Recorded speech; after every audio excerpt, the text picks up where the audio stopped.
you ever noticed that the newspapers have been full this past week with stories about mosques asking police for extra security and bracing for a backlash? Because we all know that Americans are so out of control and so crazy that innocent Muslims constantly get victimized. Well, of course, none of that really ever happens. There's never been a backlash. Of course, there are a few people who say rude things to people, or there have even been some cases of people being violent toward Muslims when there was no other reason apparent but that they were mad about jihad terror. However, the Council on American-Islamic Relations is so desperate to find these instances of backlash that they have an annual report about hate crimes against Muslims, and it includes fake hate crimes. It includes Muslim store owners burning down their own store and collecting the insurance money. And they never correct the report when this kind of thing comes out. And there have been many instances of these faked hate crimes. And why is it? Because hate crimes for the Muslim groups in the United States, which are Muslim Brotherhood groups, are a big business. Why? Why are there so many stories about backlash, and why does the Muslim community want hate crimes against themselves? It's all part of the same thing. That if we are not aware of this threat, then we will not fight against it. And what they try to do, and have done very successfully, is turn the attention of the mainstream media away from the reality of the jihad threat and onto the idea of Muslims as victims. And the Muslims as victims stories always fill the papers after a jihad terror plot or attack. And yet, hate crimes against Jews are actually 8 times more common in the United States than hate crimes against Muslims. But how many times have you seen in the mainstream media a consideration of what to do to combat anti-Semitism in the United States? Versus how many times have you seen in the mainstream media stories about what we can do about the rising tide of Islamophobia? It's very clear that this is a coordinated propaganda campaign, and that it is very skillfully designed in order to make good people, decent American people who love their country, intimidated into thinking that there's something wrong with resisting jihad and talking honestly about the jihad threat. I just quoted the Quran a little while ago, right?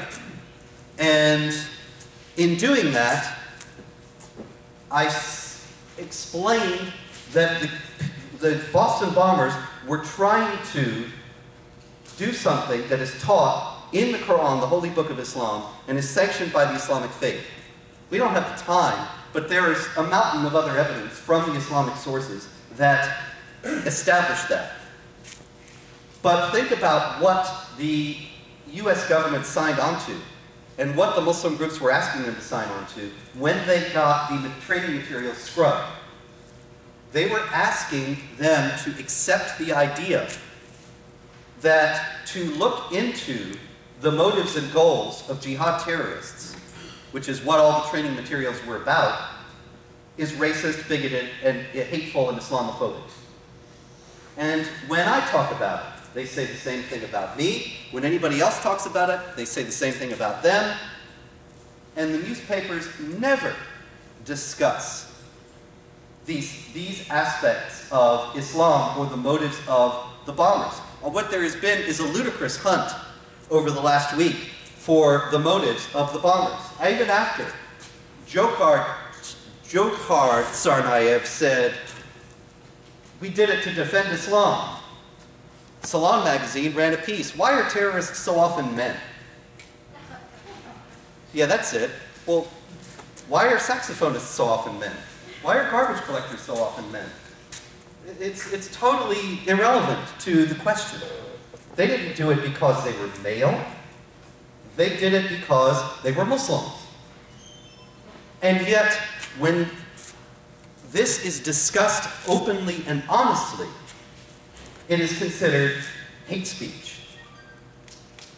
It is considered some kind of an offense against decency, and something that the American Muslim advocacy groups, with the willing help of the mainstream media, are doing their best to rule out of the public discourse and to render unacceptable to discuss. So I applaud you for having me here, and of course this is an ACT chapter and you're already well aware of a lot of these things and the dimensions of the threat. But you should understand that, it was mentioned earlier that I was canceled by a Catholic men's conference last month in Worcester, Massachusetts.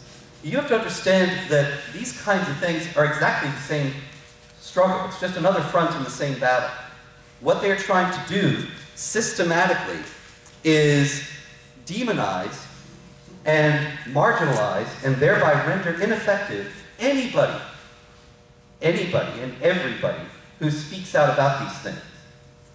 And so I got the invitation to speak at this conference, and as soon as the Boston Globe found out about it, and as soon as the Muslim advocacy groups found out about it, they protested.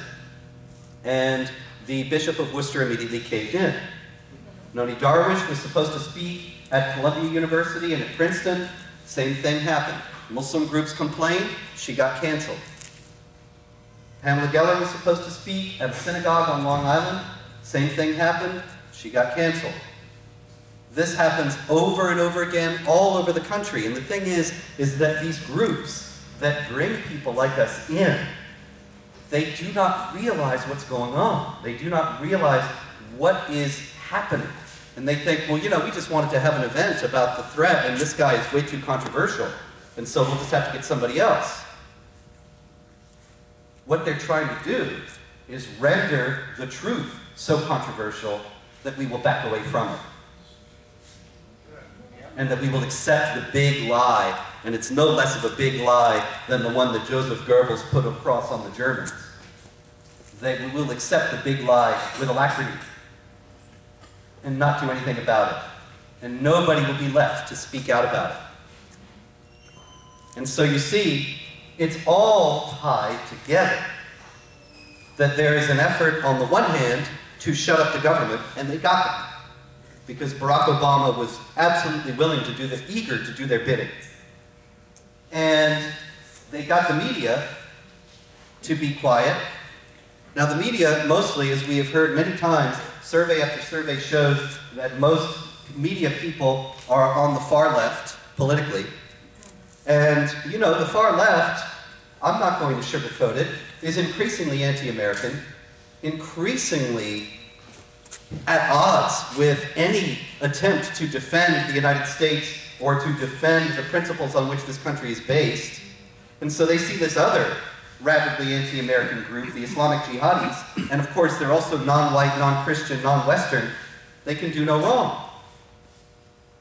And they see everything in racial terms on the left. They're the real racists who see everything as a racial issue, and they see, well, the United States is mostly white, and these Muslims, they're mostly brown. The Muslims must be right, and they have some legitimate grievance.